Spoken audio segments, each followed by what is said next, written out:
All right. All Well, right, welcome to Ron. RDNA. RDNA. This is our podcast.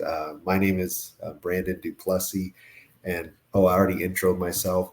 But essentially, RDNA, we're here to talk about personal growth and generational growth, and really focus on the mental, physical, emotional, and spiritual health of all of us. Philip, if you can introduce yourself to us. This is Philip Price. Yeah, Phil Price. I've been in the auto business since '72. Owned dealerships at two Ford and a Toyota for 21 years. Wow. And I'm here to continue my growth. And how old are you now, Philip? Years young.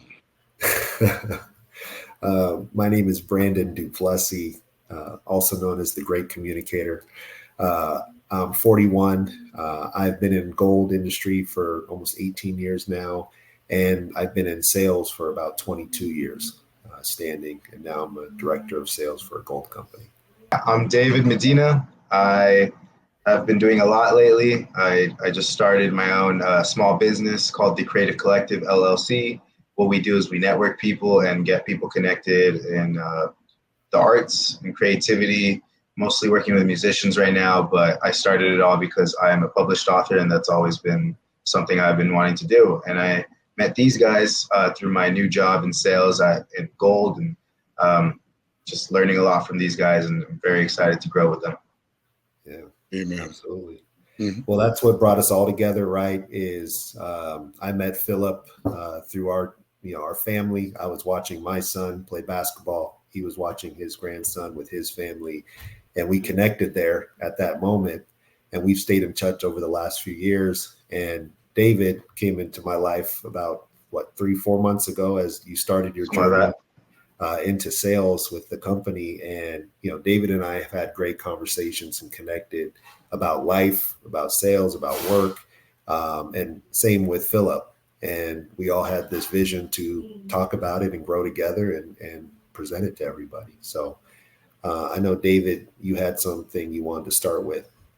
Yeah, let's start off with this question I have right here. What is a message you guys would like to tell our audience on personal growth? I would say personal growth is to learn to not live to impress others, but impress yourself.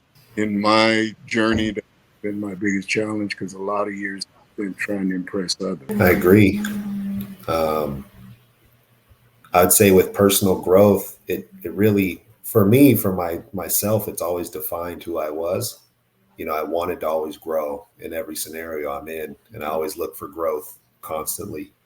And I know Philip said it, if you're not, growing, right, you're dying, right? Henry Ford said, if you're 8 or 80 and you quit learning, you die. There you go. So, I think the biggest thing with growth is seeking it. You have to seek it. If you're not seeking it, it's not going to happen. So, and challenging yourself. Yeah.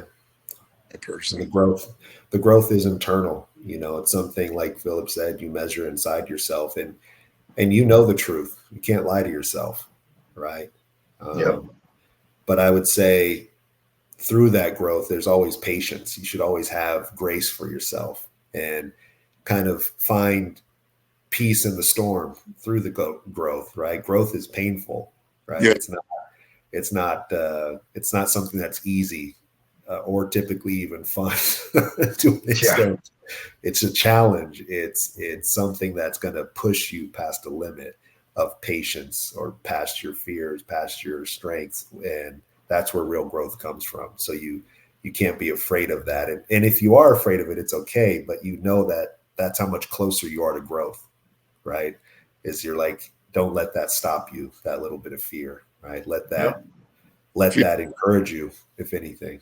Fear is our worst enemy, because when we are afraid to look in the mirror and see who we really are, that's the challenge.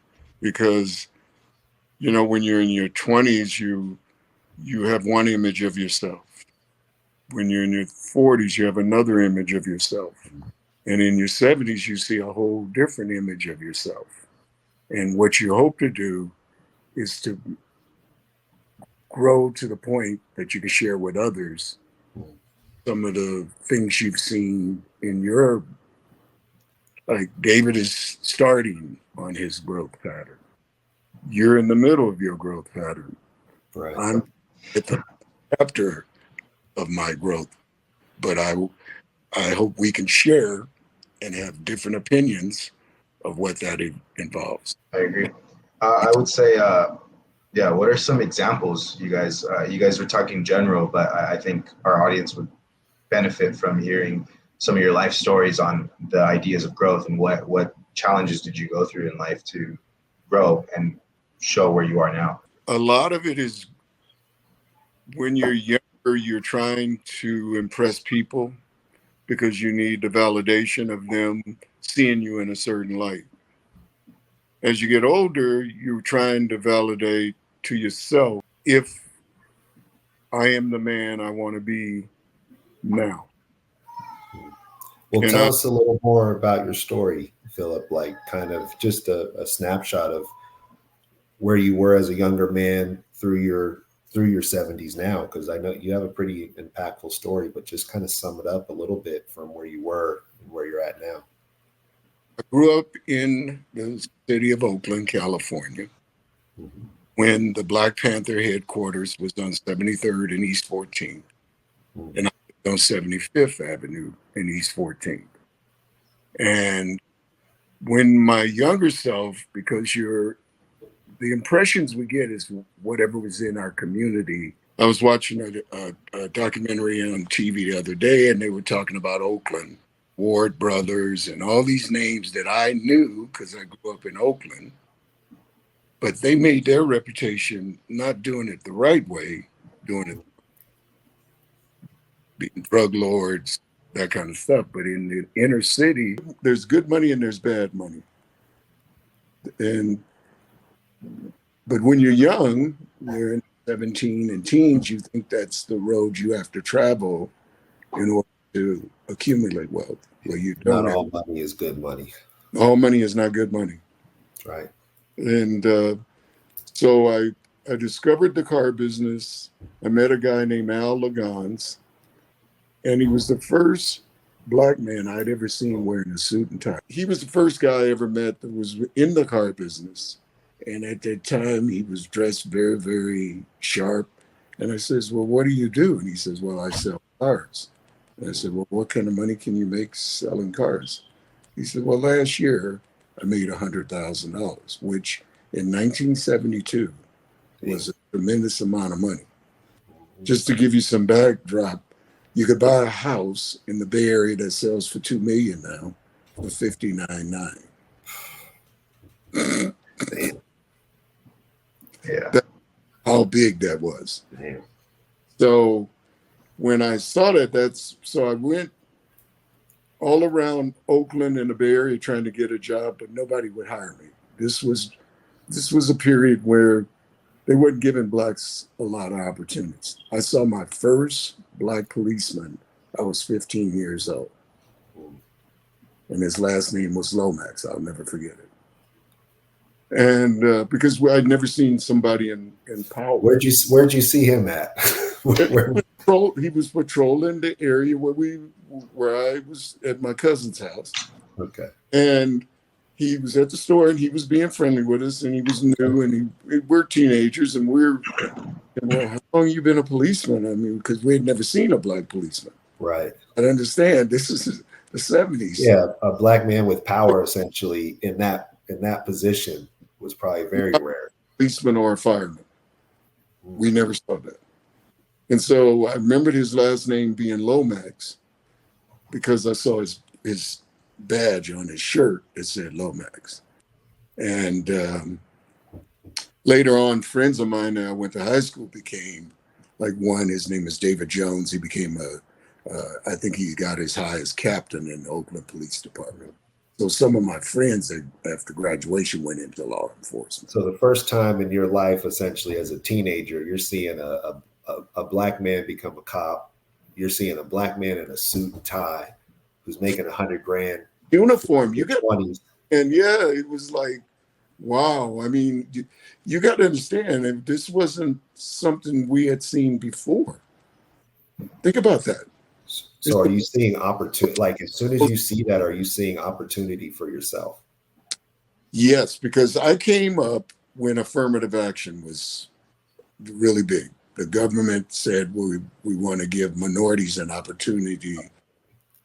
And so the government would pay the employers if they hired you. They gave them incentives to do it.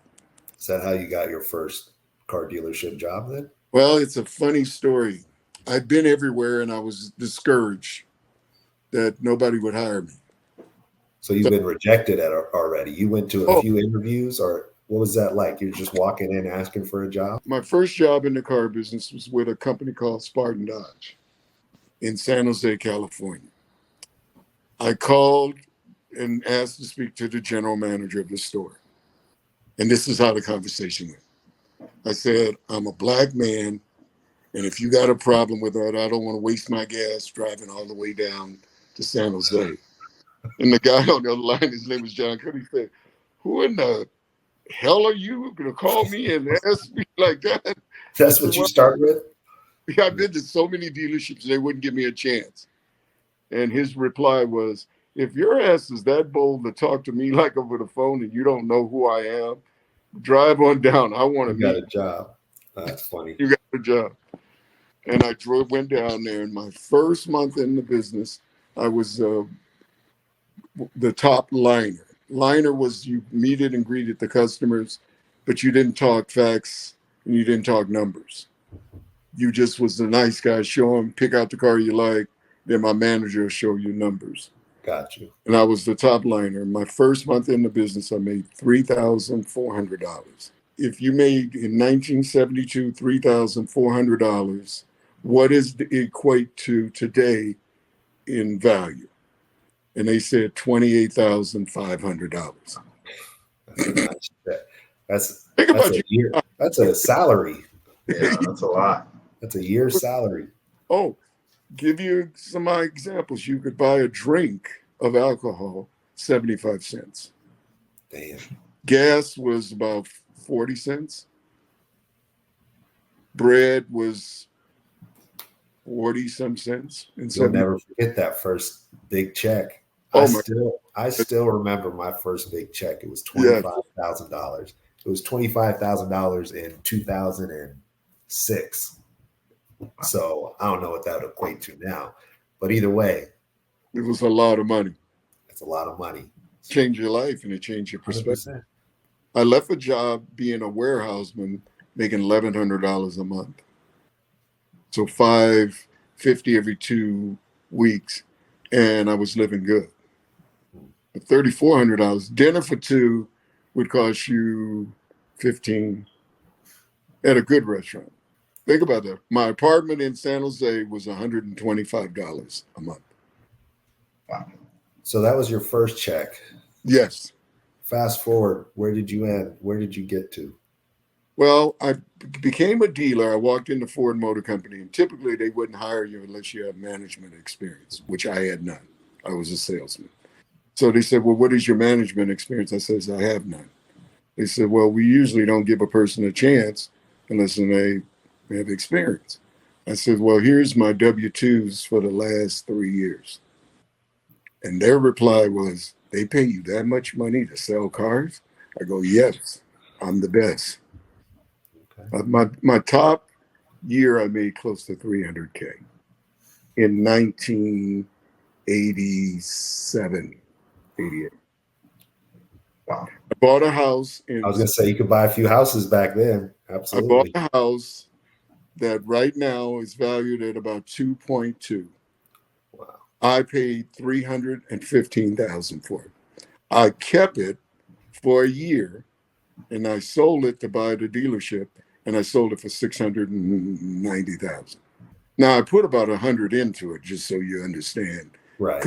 We put the backyard and a lot of custom stuff on the inside, but still, Which isn't cheap. So not only were you able to buy the house, you were able to put another 100 grand into it. So we're talking over 400, right? 450, whatever, 400,000 here. And you were able to sell it for over $6 right in a year. in a year. was. That's when the real estate boom was going crazy. And I went into the dealership, and the first month I lost money.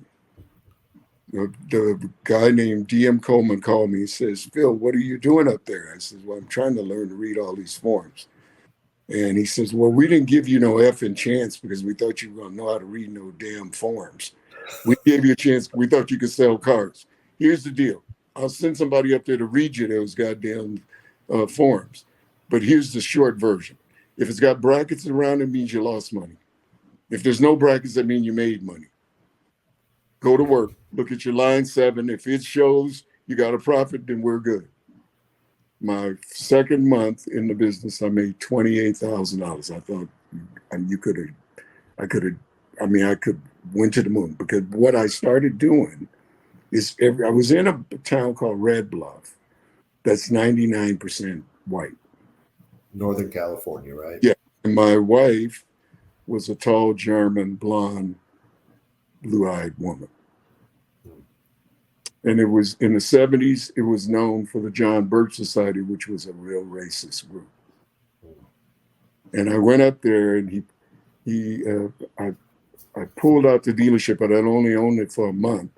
And the cop got behind me. And I was doing the speed limit, but he pulled me over.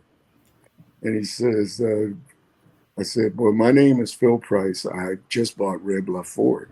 I said, if you read the license plate, it says Red Bluff Ford, home of the right price. I'm the right price. I said, great marketing, by the way. Yeah. He said, do you know your license number? I said, I'm staying at the Lamplighter. My family is still in the Bay Area, but they're going to move up here in the next 2 months. I says, but I know my license number. I read off my license number. Then I hear over the loudspeaker, black male, 6'2", blah, blah, blah, blah. He comes to my window with the innocence of a 2-year-old. He said, I thought I knew all 11 blacks in Red Bluff. Wow. That's funny and not, it's sad all at the same time. But that was the truth of the village. That's the realness, yeah. And we took that store from doing our first year around 18 million to doing about 50 mil a year. Wow. In the whole surrounding area, there was over 1.5 million people. And we advertised, and we'd run Red Bluff Ford, home of the right price. The right price, bringing people in. All over. And we went up there, and we did extremely well. Ford Motor Company begged me not to buy it. Because they said, you have a white wife, we just don't think this is going to work. And I think I can make it work. Like I said, hard. That's not an easy thing for anyone just to hear, right? Like, how many people could hear that statement and just continue to look right at them and say, I got this, no worries. Like, most people would just crumble hearing that and feel defeated. I felt strong enough that if I went up there and I showed them my personality, and what I started doing from the time DM Coleman called me, I said, nobody walks until I talk to them. And I would go out and say, hey, my name is Phil Price. I'm the owner. Why are you leaving without one of our cars? Well, if you would have gave me $11,000, I would have bought it. I said, so let me understand this. If I give you $11,000, you'll buy it. Yeah. And I'd shake the hand. You got a deal. I didn't care what the deal looked like. I didn't care what kind of profit it had in it. I wanted them to see that I was a hero in that town. So one person at a time, I kept doing that every day. The word got around in that community, man, if you want a good deal, go see that black guy down in Red Bluff Ford. And that's how it started.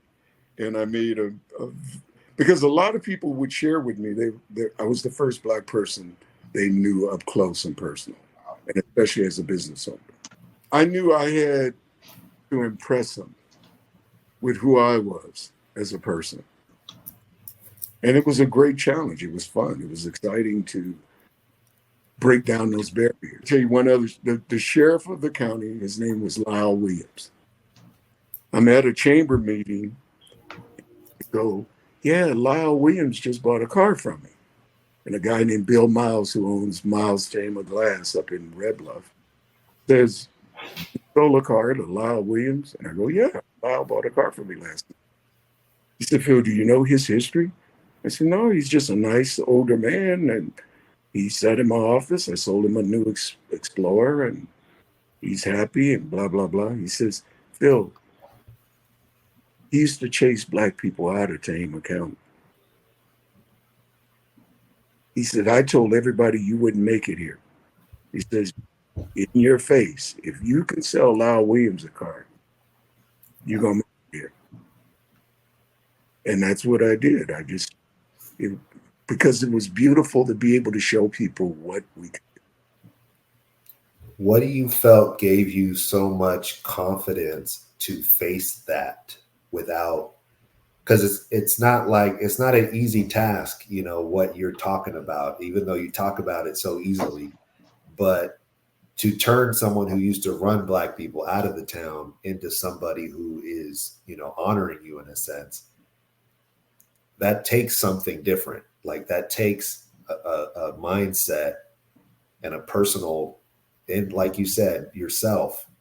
What do you contribute that to? Showing people I went overboard to show them who I was and be honest with them. And I would like little things I did.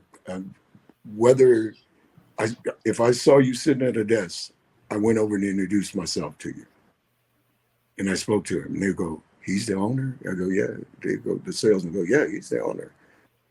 Really? And because You didn't what hide. I learned, the number one,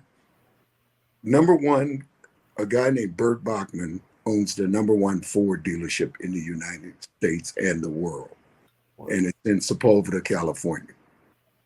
And he was sitting next to me on a committee and he said, "Phil, for some ungodly reason, people like to say they know the owner." He says, "Even though I sell 2,500 cars a month, I meet every person that comes into my dealership. I don't do paperwork. I just greet." You're like, "Me neither." You're like, "I get that." But I didn't know what I was doing, but I knew I had to get my face in front of them because I was going to be the nicest person and dispel all the rumors that they had heard. And to have a beautiful blonde wife in a red, Gives you some confidence too. looking back, I don't even realize how crazy I was, but I was sometimes being oblivious and not smart enough to figure out all the reasons it won't work. Well, I was going to say, you said something important, and we'll get back to like your wife and the confidence that you get from that too, because that's a huge factor that we haven't even discussed, Well, right? the backdrop on her father, he had 25 restaurants. The reason I bought an airplane, he had an airplane. Right. The reason I bought a yacht, he had one. The reason I wanted a big house, he had one. So I was trying to show him that I could take care of his daughter like he did. But you said something earlier, though, a second ago, which is you didn't know how you were going to do it. Like you didn't have it all planned out. You didn't even know what you were doing. You can't even fill out paperwork. Manager of a dealership in charge of employees. But you were confident in yourself that you would get it done. You would find a way. I worked for a great owner, and his name was Bob Cole. And he did things that, like, he'd send, like, if your husband does 25 cars this month, here's a check for $2,000 that's yours. All you have to do is come bring it over to the dealership and I'll sign it. It's your check. Now you got your wife asking every day, "How many cars you got out?" Right. So guess what I did in Red Bluff? And the guys used to say, "Phil, you ain't fair, man. I just had cracked open a beer. My wife told me, 'How many cars you got out?'" "Oh, well, you better get back to work." But it's like, go. No, I don't. She's involved now. I got a new couch. I'm going to spend. And they would come in and say, "Phil, you don't play fair. I'm ready to relax." And my wife, and they'd come in and sell 1 or 2 cars. But I understood why he did that to me. Because now my wife was a cheerleader. She wasn't saying, "What time you getting home?" She was saying, how many cars you got out? She's waking you up, making sure you're at work early. Yeah. It's funny how that he was smart enough to figure that out. And you really, and that's kind of what, for example, this podcast is for, is that mentor, like that had a huge impact on you when you worked for that dealership to now you were able to do that for yours when you had your own, right? Went from what's in it for me. I knew if I put something, I would do crazy things. So first of all, Red Bluff Ford, I got it up to doing 240 cars. But I would put out, guys, to the sales force, if you do 240 cars this month, I got a $30,000 bonus based on how many cars you sell, divided by the number of salesmen. That's what you get per car. But you wasn't supposed to do 200 cars in Red Bluff. The planning volume was 300 new and about 300 used, about 85 to 90 new and 125 used to 150 used. So where'd you end up getting to through all that? Well, I got to be very, very successful. I had a net worth. I had 3 dealerships, 2 Ford and 1 Toyota. San Rafael Ford, Red Bluff Ford, and Reading Toyota. Okay. And I had a net worth at one time of about 80 mil. I had 7 homes, a bunch of commercial real estate. But my father-in-law would let me see him when he was doing multi-million-dollar loans. And I met people like Bill Shack that showed me how to go to Wells Fargo and borrow $20 million. The biggest downfall in my career was when I got to be very, very wealthy. I thought I did it by myself. And nobody does it by themselves. Not at all. And the only reason I tell that, because I'm embarrassed to say it, because I don't want any other young person ever think they did it by themselves.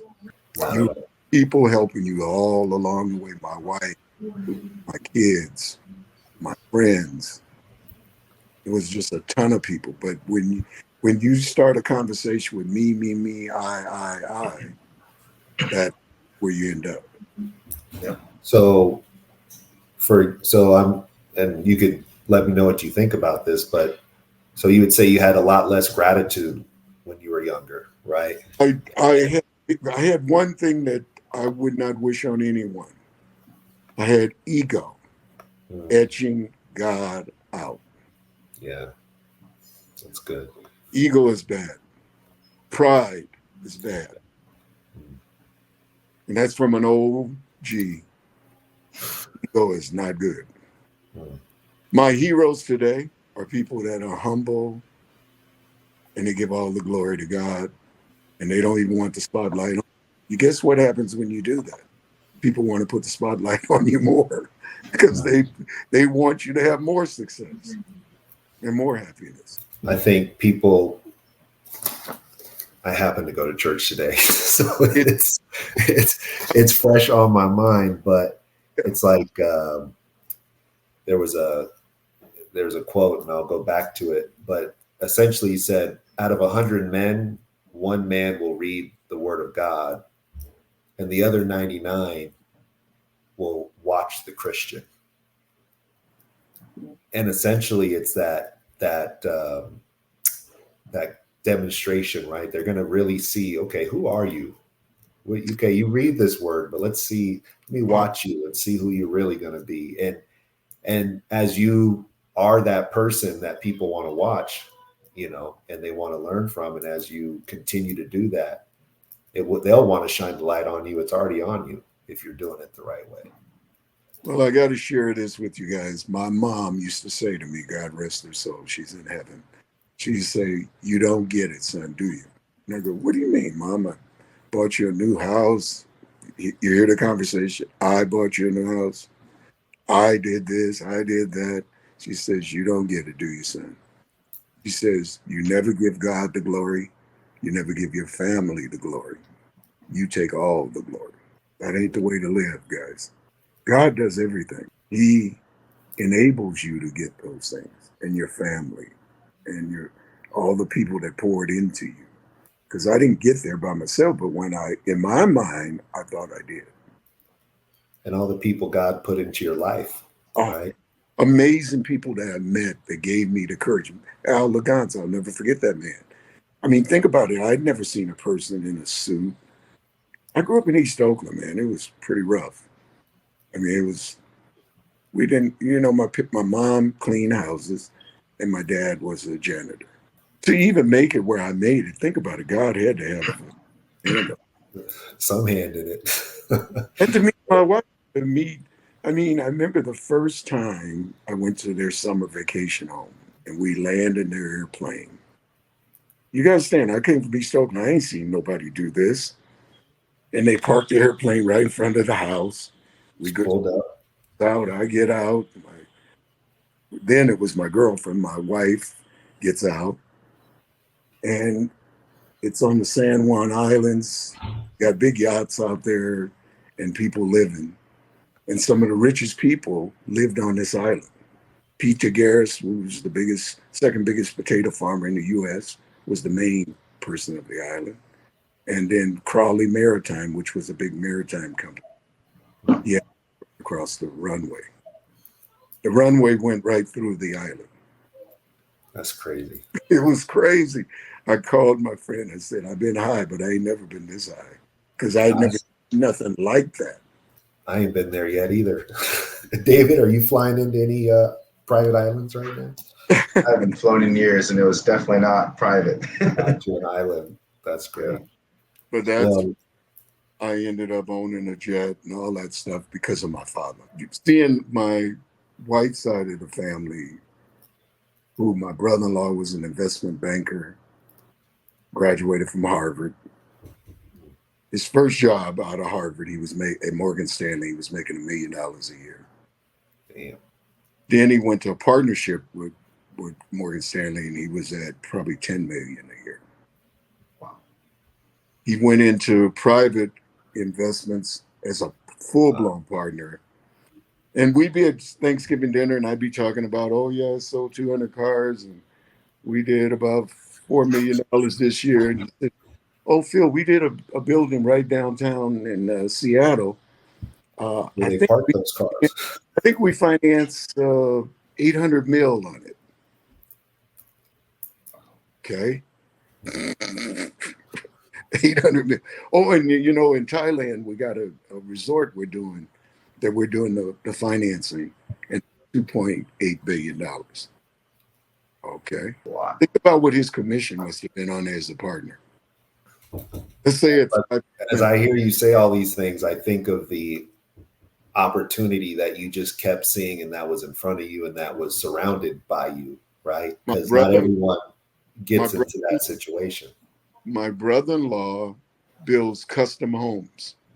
His name is Doug Strucker. They start anywhere from 5 to 18, 20 mil. He always has 15, 10 waiting on it, and people wait on him to build. Hey, switch it up. I mean, get out of the gold. So, Dad, come on, man. I mean, a lot of times, I remember one time, the first time I spent Christmas with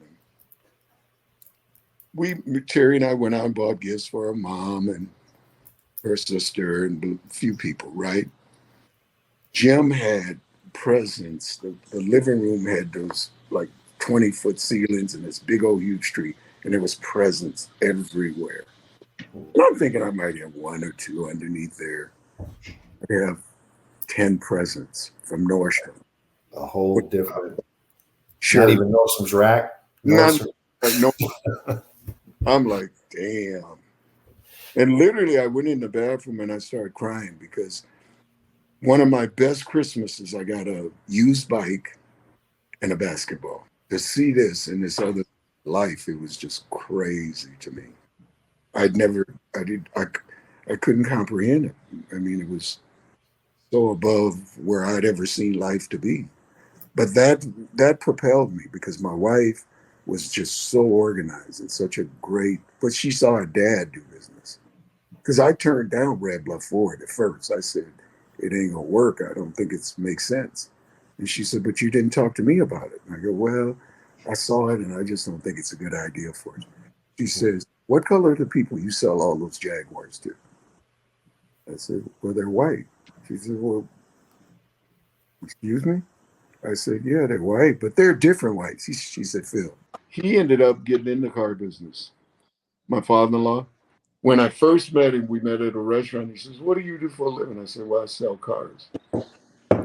Very sarcastic. He said, "Well, what kind of money can you make selling cars?" I just got my washout check, and it was $12,900. He goes, "You make much? How much does the owner make?" I said, "Bob Cole probably makes about 500,000-600,000 a month, just Damn. like Volvo story." Back then. Yeah. Well, Red Ford, I was making about 200,000 to 400,000 a month. And I think we're all like, as you tell this whole story, and I think of even you growing up in Oakland, right? I'm talking to a client the other day, and he's in a town in the middle of the country where the guy who owns the biggest farm is the richest guy there, and mostly everyone there works. Everyone that lives around there just works there, Right. and that's the only opportunity they see versus us who are near, Oakland, San Francisco, Los Angeles, like to be able to be in the opportunity. I grew up in Westlake, California, right? Oh, So yeah. yeah, so I'm in a place now. My story is I'm a product of a biracial family, right? My dad's black, my mom's white, and they're divorced. By the time I turn one, they're gone. The divorce has already happened.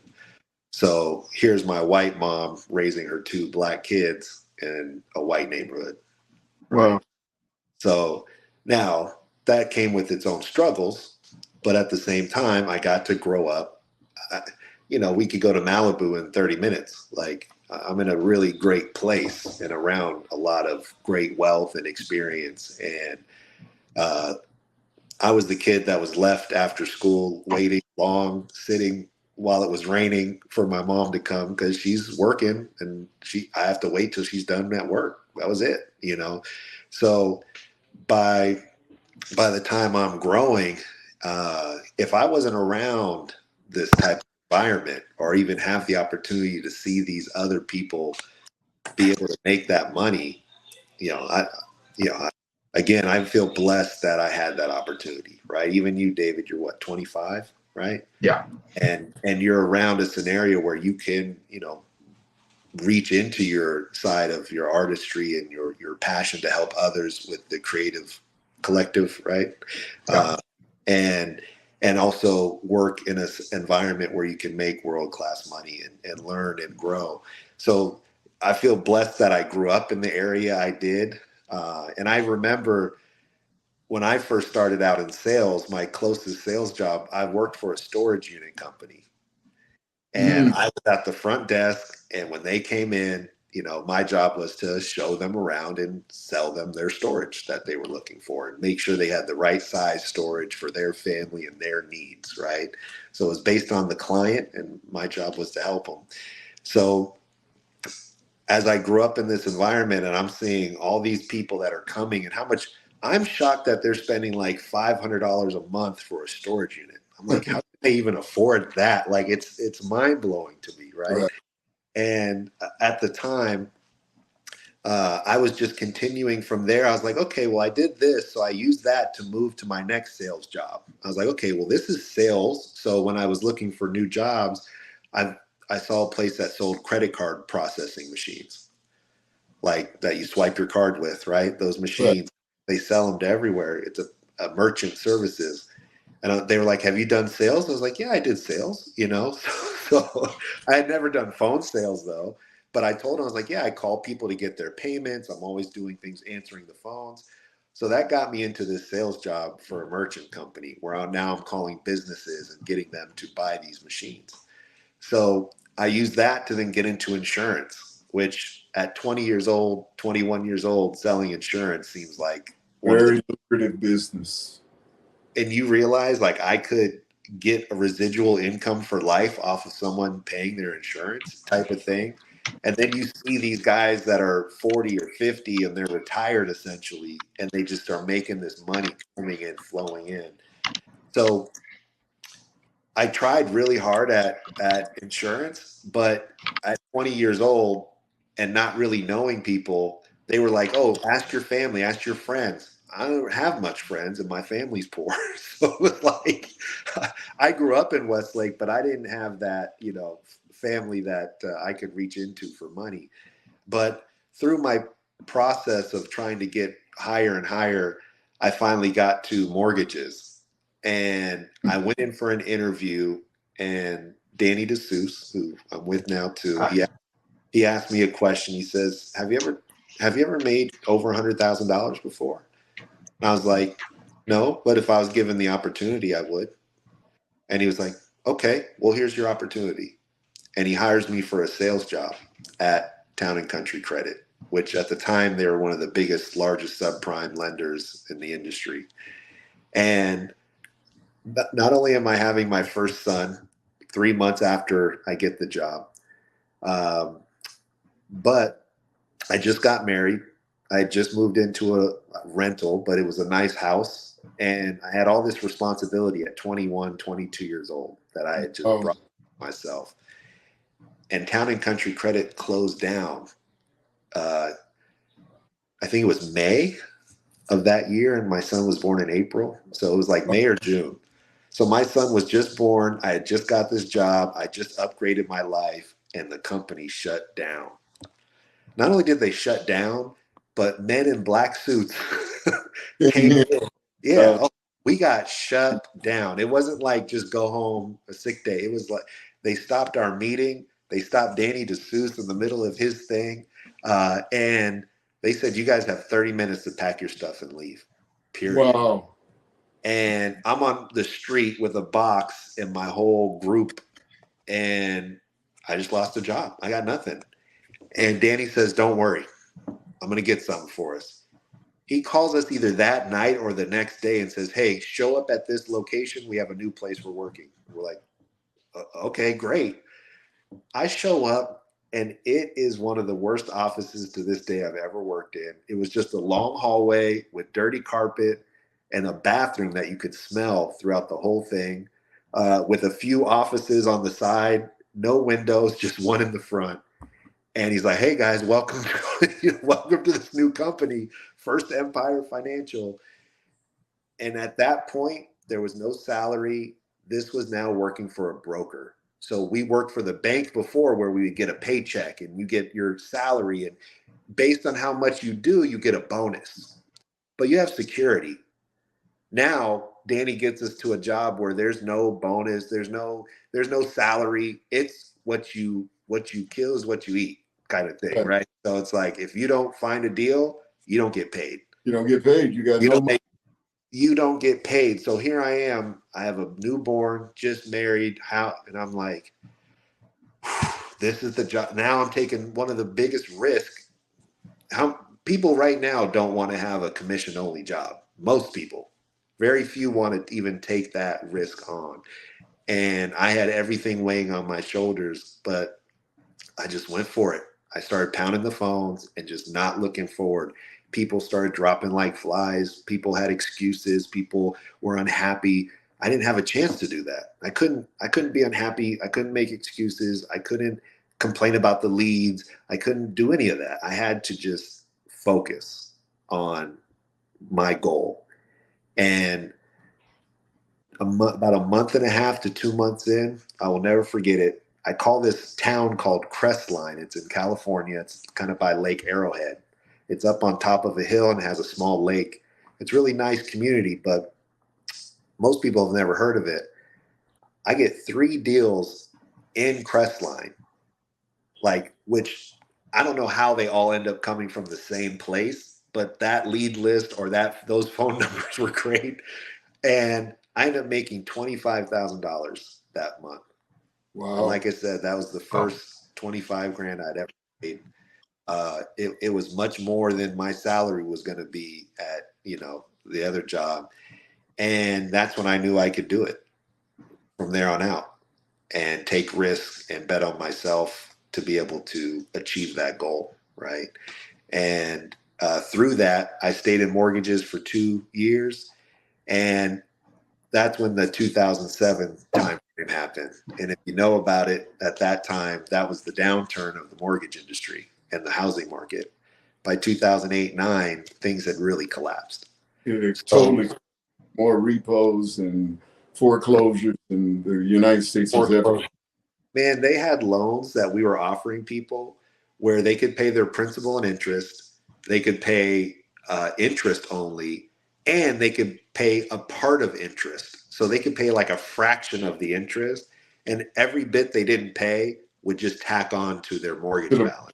So in a couple of years, you were way upside down. It was called a negative amortization loan. You went negative on it. But, people had a third option in a bad month to pay a lower amount and not be dinged on their credit or anything else. So it was really attractive to everybody, but it really wasn't good for them long term. So with that being said, the mortgage industry was getting tough and hard to make that same kind of money. I was working with JP Morgan Chase at the time. So we had gone from that brokerage, making good money there, and that brokerage shut down. Danny found us another job at JP Morgan Chase. So Danny's always been that person for me that's been able to help me continue to move forward. There is no not moving forward with Danny. So he definitely had probably one of the biggest impacts on me as far as my personal growth through my career financially, right? And he gets us at Chase. And with Chase, I was able to work remotely. I could work anywhere I needed to. So it got to the point where I was working off my laptop at any Chase that was around. And Danny and I had spent about 3 months apart. Danny was doing his thing. I was doing mine. 3 months later, he hits me up and he says, Brandon, you got to check out this gold thing. I'm like, what are you talking about? He's like, yeah, I'm leaving Chase and I'm going to start at this gold company. You have to come check it out. I was like, what? Gold? I was like, what are you talking about? We sell mortgages. What are you talking about gold for, right? I was like, what are you talking about? So I actually turned down the opportunity the first time Danny called me. I was like, no, I'm good, man. He's like, but you have to come. People are making hundreds of thousands of dollars like a month. And I'm like, okay, great. Like, thank you for the invite. I'm good. I'm here at Chase. Another 3 months goes by. He's like, Brandon, please do this. I'm like, fine. I take the interview and change my life because I have been in the gold industry ever since. I just remember walking into this office, guys, and it was the best of the best. It was like Phillip prices who have retired, who have had their 80 million, a year kind of portfolio and have owned businesses, lawyers, doctors, you name it, like from all different spectrums. Some of the smartest people I've ever worked around. And they were all at this gold company. And here I am, 25, 26 years old. And I'm immersed, or whatever the word is, submerged, immersed into this group of people that are just all money makers and closers. And it's a 4-month training program. You have 4 months. And if you can close enough deals and earn your position, you could work at this company. Wow. So here I am leaving Chase, and I'm going into a 4-month training program where if I don't make it, I lose the job. I'm like, dang, here's another risk I don't need to take, right? Here's like, I now have my second son on the way. Like I'm about to have my second son. Mortgage industry is already hard, so money is tight. But now Danny and this group is showing me that there's this other opportunity, and I can't not take the opportunity. Like I have to. So long story short, there's 230 people who start on the same day as I do. It's a 230 person training class. Okay. Wow. This office was like the size of a football field. And on half of it was all these closers and people who worked there. And on the other half was this training class. By the end of it, there was only 40 of us that made it, or like 50 of us that made it at the end of 4 months. So as I'm working, calling, trying to sell gold that I've never sold before, I'm just watching people next to me and from the left and right being called into this office. The guy's name was Lewis, the manager. And Lewis would fire them. And this guy, Travis, would come, open their desk and take their stuff out and hand it to them outside the door. So like, so you're trying to do your job or keep your job, or you're in training, and yet people are getting like sniped and taken out right next to you, left and right. Like, it's kind of hard to stay focused when you just see your buddy getting taken out, right? So, best training I've ever had in my life, best experience. I would never change it for anything. And through that experience, I've, been able to now get to the point where, you know, 15, 16, 17 years later, I'm not only helping start a company in 2007 that turns into a small gold company of only 5 people. By the end of it, 5 years later, the company was making up to 100 million a year, right? Wow. So we went from just being, 5 guys in the back of a house essentially to building a pretty large company from 60 to 100 people and making 100 million a year. So I've been able to, I'm at a stage now where I'm 41. I have 4 kids. I'm engaged again to a beautiful woman, Valerie, and we're getting married in November. And I bought a house 3 years ago, my own. For the first time, I've never owned a home, and now I do. My kids have gone to a great school, Crespi, and I've been able to put them through that. And from where I started to where I'm at now, I'm blessed and thankful. Like, I've been able to do things that I never thought I'd be able to do. And now I'm at a stage where I want to keep growing in my faith. I want to keep growing physically, financially, mentally, emotionally. And of course, that's where I think David and I kind of connected, as he's now 25 and on his journey of trying to grow, create something bigger, and get to his house and his life. So yeah, that's kind of my. But that's the American dream, ain't it? If Brandon, ain't that the American dream? Yeah. To just get in the door, but you got to take the risk. Yeah. The moral of this story that you just told and what I told, I originally turned Red Bluff Ford down because I'm making $300K. I ain't got to put no money down. I mean, I got to sell my house, my cars, everything to come up with the down payment. Mm-hmm. And I'll never forget, my wife said to me, I said, babe, we got to sell our house. We own our house. She says, do we own it? We got a mortgage on it. The bank owns the house. We're making payments. Yeah, And ownership looks a lot different. Go up there and fail. She says, how long would it take us to get back on our feet? I said, probably 5 or 6 years. She says, let's do it. The moral of the story is you got to take the chance. You can't let fear and the possibility of it failing be the reason you don't try. I'd rather fail and give everything I got than never try anything and never have a failure on my record. Obviously, thank you for the time and the story, Phillip, and for showing up and sharing that with us. As far as myself, I think that's, for me, that's the biggest thing I really take from this, which is, seeking opportunity, right? Like seeking that growth, seeking the opportunity. If you're not looking for it, or even believing that it could be, you're not going to reach that, right?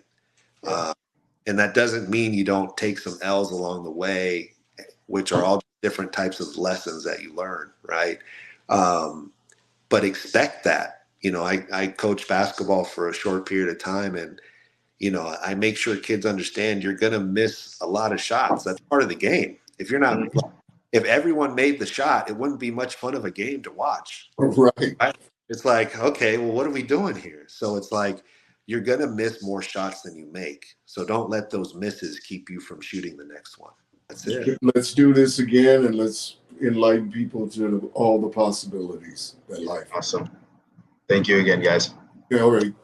Talk to you again.